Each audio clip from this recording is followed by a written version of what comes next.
முந்தைய சம்பவத்துக்கு அப்புறம் காக்காவும் நரியும் தங்கள் தவறுகளை புரிஞ்சுக்கிட்டாங்க.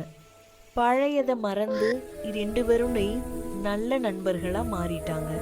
ஒரு நாள் காலையில் மரத்துல காக்கா சந்தோஷமா உட்கார்ந்து இருந்துச்சு. மரத்து கீழே நரி அமைதியா ஓய்வெடுத்துட்டு இருந்துச்சு. அந்த நேரம் ஒரு வேட்டைக்காரன் மெதுவா காட்டுக்குள்ள வந்தான். காக்காவை பார்த்து துப்பாக்கிய குறி வைச்சான். காக்காவுக்கு ஆபத்து தெரியல.